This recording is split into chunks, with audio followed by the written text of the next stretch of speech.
Pada tanggal 29 April 1945, BPUPKI terbentuk yang diketuai oleh Dr. Rajiman Widyodiningrat dan wakilnya Itsi Bangase dan Suroso. Tanggal 29 Mei 1945 diadakan sidang yang pertama sekali atas usulan Dr. Rajiman Widyodiningrat untuk membahas dasar negara.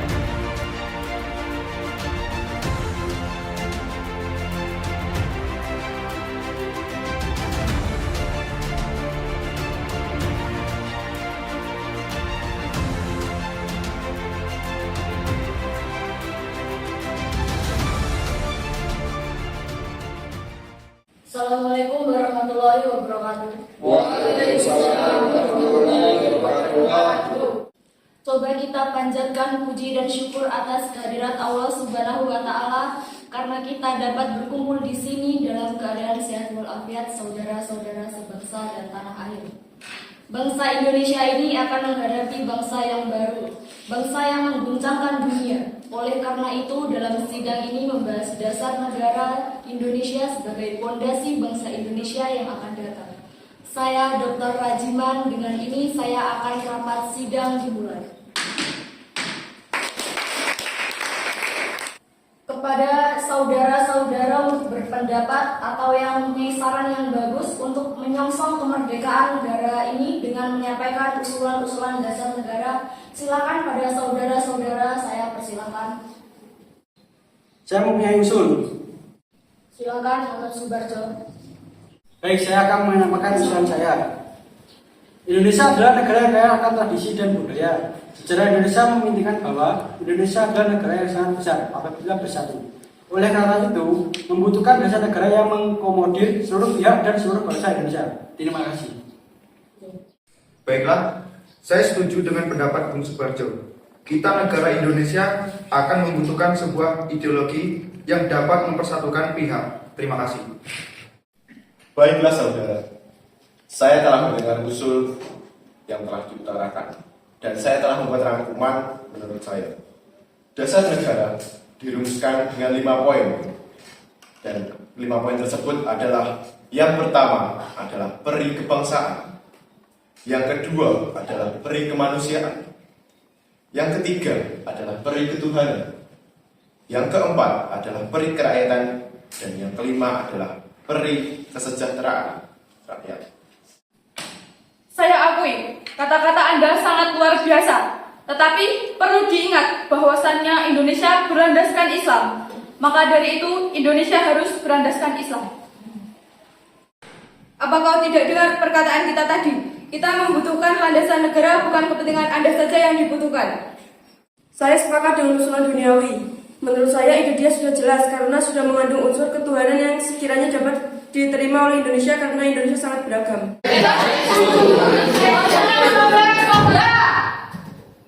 Jika sidang terus seperti ini, kita tidak akan pernah bisa menemukan dasar negara. Saya bisa men-skor sidang hari ini dan sidang akan saya lanjutkan besok, dan saya mohon untuk kalian semua untuk hal seperti ini tidak akan terjadi lagi. Sidang ini saya akhiri.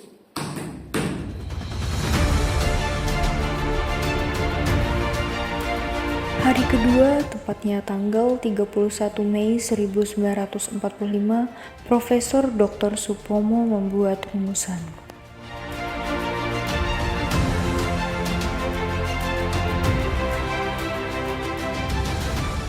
Selamat pagi para peserta rapat. Di sini kita akan membahas lagi bahasan dasar negara dikarenakan kita kemarin belum bisa mendapatkan hasilnya. Maka dari itu laporan hasil kemarin akan disampaikan oleh saudara Suroso. Saudara-saudara sekalian, rapat tempo hari ini telah mendapatkan dasar negara yang dikemukakan oleh Bung Yeni. Tapi poin yang berdasarkan peri ketuhanan itu masih belum sepakat untuk kita bahas. Baiklah, apakah saudara-saudara sekalian telah menemukan dasar-dasar negara yang baik? Saudara-saudara sekalian, saya pikir tidak ada gunanya lagi kita mempermasalahkan agama. Semua agama dan keyakinan hanya merujuk ke suatu Tuhan yang Maha Esa.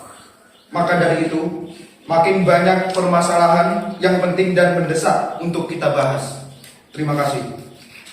Tapi Bung, Indonesia punya mayoritas agama Islam. Saya tidak setuju. Baiklah, kalau Anda masih berpendapat seperti itu, kenapa Anda tidak membuat perangkat sendiri untuk menghasilkan sebuah negara? Kita tidak akan mementingkan ego. Lebih baik Anda keluar. Tenang saudara-saudara, saya akan menyampaikan pendapat mengenai dasar negara sebagai berikut. Yang pertama kesatuan, kedua kekeluargaan, yang ketiga keseimbangan lahir dan batin, keempat musyawarah, dan yang terakhir keadilan masyarakat. Terima kasih atas usulan saudara-saudara sekalian. Apakah masih ada pendapat yang lain? Jika tidak, sidang hari ini saya tutup dan akan saya lanjutkan pada hari ketiga. Sidang BPUPKI dilanjutkan pada hari ketiga, tepatnya tanggal 1 Juni 1945, dan kemudian Insinyur Soekarno mengeluarkan rumusan. Saudara-saudara sekalian, setelah memikirkan ini semalaman, saya berpendapat bahwa dasar negara kita harus berdasarkan kepada 1. Nasionalisme atau kebangsaan Indonesia. 2. Internasionalisme atau peri kemanusiaan. 3. Mufakat atau demokrasi. 4. Kesejahteraan sosial. 5. Ketuhanan yang berkebudayaan. Saudara-saudara, dasar-dasar negara telah saya usulkan. Usulannya ada 5. Saya memberi usul untuk memberi nama kelima dasar negara tersebut adalah Pancadharma. Namun, nama Pancadharma ternyata tidak tepat di sini, karena Dharma berarti kewajiban. Sedangkan kita membicarakan dasar.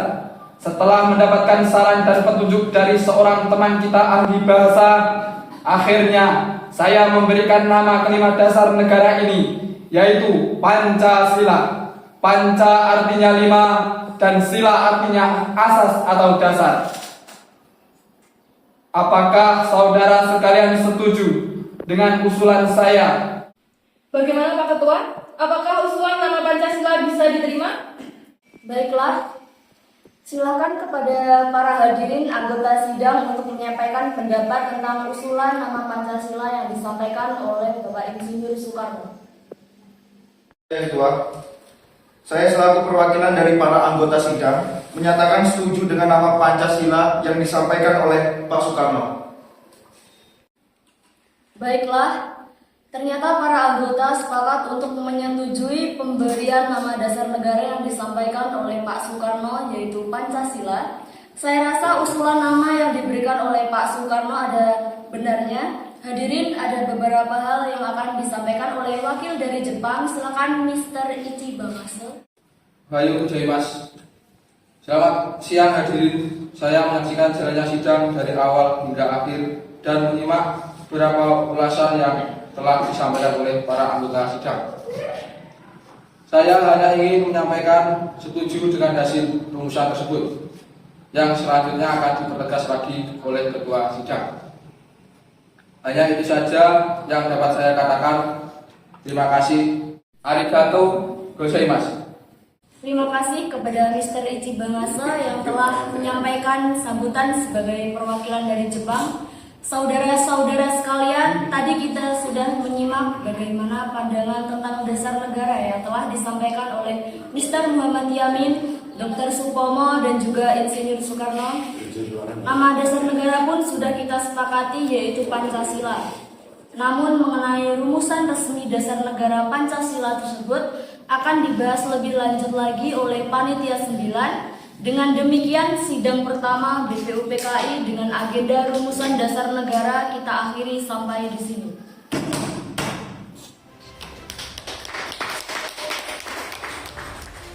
Setelah melaksanakan sidang pertama, anggota BPUPKI melanjutkan sidang kedua pada tanggal 10 Juli 1945 sampai 17 Juli 1945.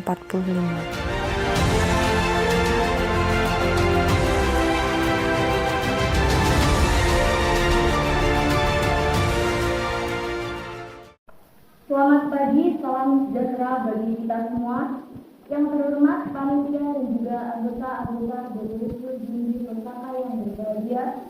Marilah kita menghadirkan puji syukur kehadirat Tuhan yang Maha Esa bahwa kita semua dapat hadir di sini tanpa halangan suatu apapun.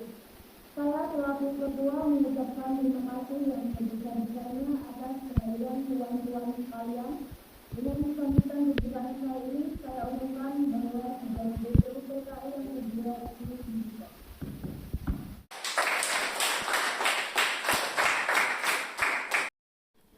Sekian sambutan yang dapat saya sampaikan. Bila ada salah dan kurang dari tutur kata saya mohon dimaafkan. Terima kasih atas perhatian tuan-tuan sekalian.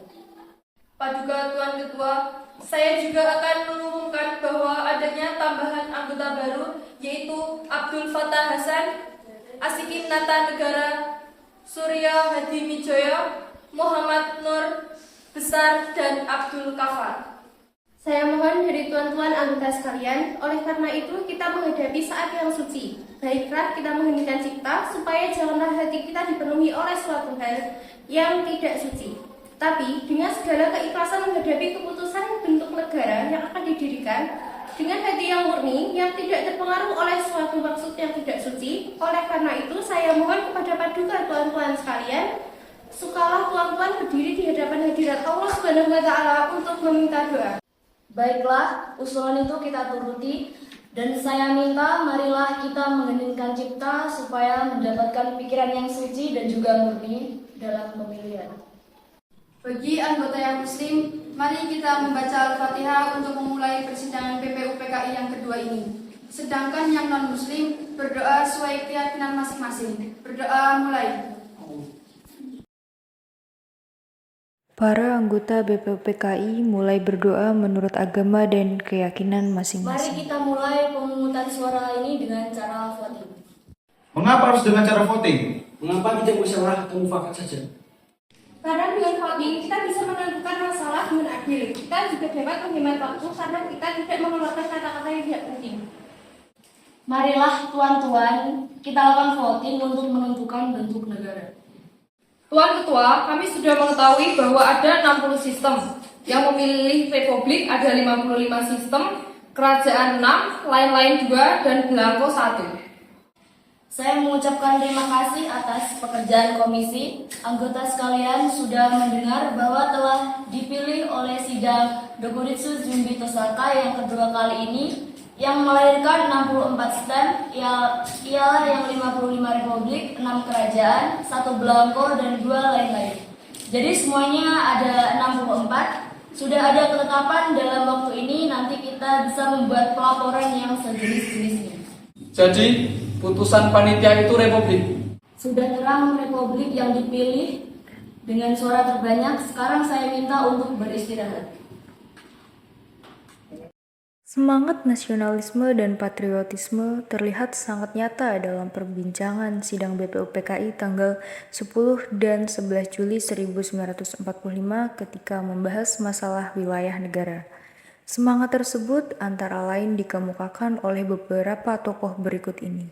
Maka apabila bangsa Indonesia pada saat ini mempunyai ketinggian keinginan dan kemauan dan menjunjung tinggi apa yang diangan-angankan, hendaklah sanggup pula mengakui bahwa tanah air Melayu itu sebagian dari tanah air kita. Tanah Papua itu sumber kekayaan kita. Janganlah sumber kekayaan yang diwariskan oleh nenek moyang kita hilang dengan sia-sia belaka. Oleh karena itu, saya setuju bahwa dalam menentukan batas halaman tanah air kita, hendaklah kita berpikir dengan sebaik-baiknya. Janganlah didasarkan pada soal apakah kita sanggup atau tidak sanggup, tapi pula apakah akan timbul kesanggupan akan merdeka atau tidak. Soal lain pula berhubungan dengan tanah Papua. Memang hal ini dalam ilmu pengetahuan, etnologi, bahasa, geografi, ada yang menyebutkan bahwa Pulau Papua tidak masuk dalam tanah Indonesia. Tetapi, faham ini hanyalah dilahirkan oleh orang-orang yang mengarang. Ada juga faham-faham lain yang mengatakan bahwa seluruh Papua masuk dengan Indonesia. Perkataan Indonesia dibuat oleh orang-orang yang mempunyai faham yang mengatakan bahwa Indonesia melingkungi daerah Malaya dan Polinesia. Jadi, dengan sendirinya pada waktu perkataan Indonesia lahir dimaksudkan bahwa tanah Papua masuk dalam daerah Indonesia. Dalam ilmu strategi, alangkah besar kita kedua-duanya untuk menjaga masing-masing. Artinya, kalau kita melihat batas kita di timur, ke Pulau Timur, saya setuju sekali dengan anggota yang terhormat, Muhyamin, yaitu agar pulau itu dimasukkan ke dalam lingkungan kita, terletak di Indonesia Baru. Begitu pula Pulau Borneo Utara, di mana terletak di Sarawak. Dan juga negara Papua, bukanlah kita meminta, tapi itu beralasan kebangsaan. Jikalau peperangan sudah berakhir dan kemenangan akhir telah tercapai, kita dapat melengkapkan aturan-aturan itu menjadi aturan-aturan yang sesuai dengan keadaan di zaman pada waktu itu. Dengan permintaan Indonesia merdeka ialah seluas-luasnya Indonesia, Belanda dahulu. Jikalau kemenangan akhir tercapai, nada permintaan yang nyata dari Malaya Selatan, Borneo Utara, bahwa rakyat di situ merasa juga ingin masuk ke dalam lingkungan kita. Dengan senang hati, mereka akan kita terima sebagai bangsa kita di dalam Indonesia merdeka. Bagaimana jika kita menambah Malaya? Ya, kita juga harus menambah Borneo Utara supaya masuk dalam wilayah Indonesia. Kita akan menambahkan Papua supaya masuk ke wilayah Indonesia. Kami juga akan menambah Timur Portugis supaya masuk di wilayah Indonesia. Saya dan Sanusi mengusulkan untuk pulau-pulau sekitarnya dapat dimasukkan ke dalam wilayah Indonesia. Juga Tuan Ketua, Undang-Undang Dasar Negara manapun tidak dapat dimengerti sungguh-sungguh maksudnya. Undang-Undang Dasar dari suatu negara, kita harus mempelajari juga bagaimana terjadinya teks itu. Harus diketahui keterangan-keterangan dan juga harus diketahui dalam suasana apa teks itu dibikin. Dengan demikian, kita dapat mengerti apa maksudnya. Undang-undang yang kita pelajari, aliran pikiran apa yang menjadi dasar undang-undang itu. Oleh karena itu, segala pembicaraan dalam sidang ini yang mengenai rancangan undang-undang dasar ini sangat penting. Oleh karena segala pembicaraan di sini menjadi material, menjadi bahan yang historis, bahan interpretasi untuk menerangkan apa maksudnya undang-undang dasar ini. Naskah undang-undang akhirnya diterima dengan bulat pada sidang BPUPKI tanggal 16 Juli 1945.